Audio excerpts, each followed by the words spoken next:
दोस्तों, इतिहास में सिर्फ एक बार ऐसा हुआ है जब दुनिया की सबसे शक्तिशाली सेना यूएस आर्मी ने खुद ये स्वीकार किया कि उनके हाथ एक उड़न तश्तरी यानी कि यूएफओ लगा है। लेकिन ठीक 24 घंटे बाद उन्होंने अपनी बात वापस ले ली। कहानी बदल दी गई। कहा गया कि वो कोई एलियन शिप नहीं बल्कि एक वेदर बैलून था। आखिर उन 24 घंटों में ऐसा क्या हुआ था? उस मलबे में ऐसा क्या था कि जिसे दुनिया से छिपाने के लिए अमेरिका ने अपनी पूरी ताकत लगा दी? क्या 1947 में सच में एलियंस धरती पर आए थे? और क्या उनकी लाशें आज भी अमेरिका के किसी सीक्रेट बेस में दफन है? तो हेडफोन्स लगा लीजिए, क्योंकि आज हम 75 साल पुरानी उस फाइल को खोलने जा रहे हैं जिस पर लिखा है द रोजवेल इंसिडेंट। जगह थी न्यू मैक्सिको का रोजवेल शहर। जुलाई 1947 के पहले हफ्ते की बात है। एक रात वहां भयानक तूफान आया हुआ था। बिजली की कड़कड़ाहट के बीच वहां के एक किसान मैक ब्रेजल ने एक जोरदार धमाके की आवाज सुनी। उसे लगा कि शायद कहीं बिजली गिरी है। अगली सुबह जब मैक ब्रेजल अपने भेड़ों के बाड़े की तरफ गया तो उसने देखा कि जमीन पर अजीबोगरीब मलबा बिखरा पड़ा है। ये मलबा वैसा नहीं था जैसा किसी प्लेन क्रैश का होता है। उसमें कुछ मेटल्स के टुकड़े पड़े थे, रबड़ जैसी चीजें थी और कुछ अजीब फॉइल्स पड़ी थी। जब मैक ने उस धातु के टुकड़े को उठाया तो वो हैरान रह गया। वो धातु कागज की तरह हल्का था, लेकिन उसे तोड़ा या काटा नहीं जा सकता था।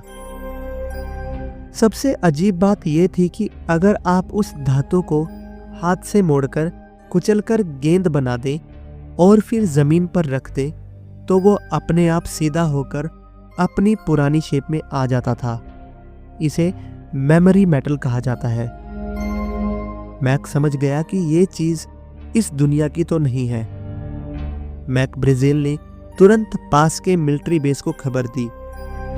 वहां से इंटेलिजेंस ऑफिसर मेजर जेसी मार्शल जांच के लिए आई। जब जेसी मार्शल ने उस मलबे को देखा तो वो सन्न रह गए।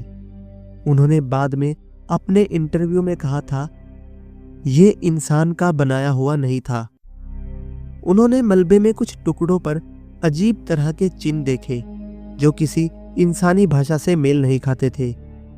मलबे को इकट्ठा करके बेस पर ले जाया गया और फिर 8 जुलाई 1947 को रोजवेल आर्मी एयरफील्ड ने एक प्रेस रिलीज जारी की जिसने पूरी दुनिया में हड़कंप मचा दिया।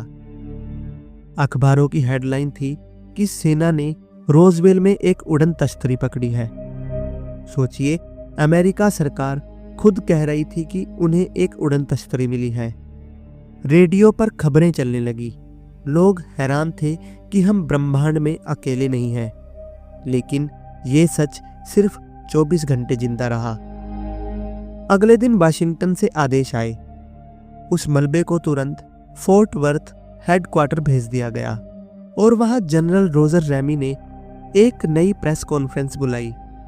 उन्होंने मीडिया के सामने कुछ फटे हुए रबर और लकड़ी के टुकड़े दिखाए और कहा, दोस्तों, हमसे गलती हो गई। ये कोई उड़न तश्तरी नहीं थी। ये तो बस एक वेदर बैलून था जो क्रैश हो गया। मेजर जेसी मार्शल, जिन्होंने असली मलबा देखा था, उन्हें उस फोटो में चुपचाप बैठने को आदेश दिया गया।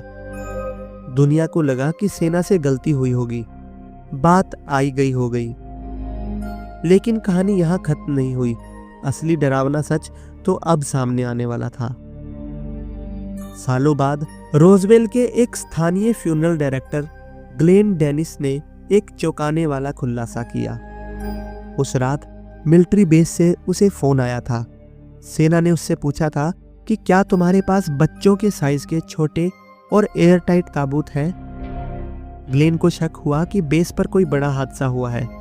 उसी शाम ग्लेन की एक दोस्त जो बेस पर नर्स थी, घबराई हुई उसके पास आई। उसने बताया कि उसने डॉक्टरों को कुछ अजीबोगरीब शवों का पोस्टमार्टम करते हुए देखा था और वो इंसान नहीं थे। उसने बताया वो छोटे थे, उनके सिर बहुत बड़े थे, शरीर दुबला पतला था और चेहरे पर कान या नाक नहीं, सिर्फ छेद मौजूद थे। ग्लेन डेनिस के मुताबिक उस नर्स ने उसे एक चित्र बनाकर भी दिखाया था, लेकिन कुछ ही दिनों बाद वो नर्स रहस्यमयी तरीके से गायब हो गई। बताया गया कि उसका ट्रांसफर कर दिया गया है या उसकी मौत हो गई है, लेकिन उसका सच कभी सामने नहीं आया। 1990 के दशक में, यानी घटना से ठीक 50 साल बाद, अमेरिकी सरकार ने एक रिपोर्ट जारी की।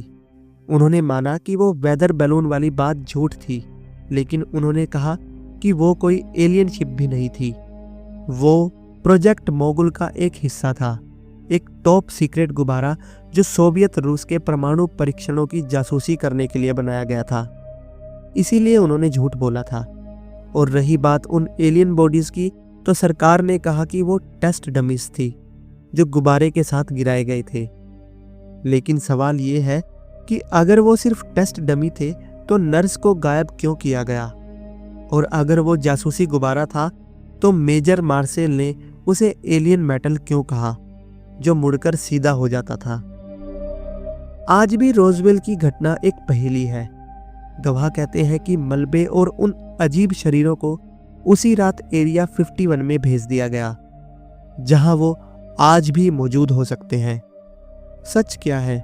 क्या 1947 में इंसानियत का सामना किसी दूसरी दुनिया से हुआ था, या ये अमेरिका का रचा हुआ सबसे बड़ा झूठ था? फैसला आपको करना है। तो दोस्तों, आज के लिए बस इतना ही। आशा करता हूँ कि आपको आज की वीडियो अच्छी लगी होगी। अगर आपको वीडियो अच्छी लगी हो तो चैनल को सब्सक्राइब जरूर कीजिएगा। मैं आपसे फिर मिलूँगा एक नई कहानी के साथ। धन्यवाद।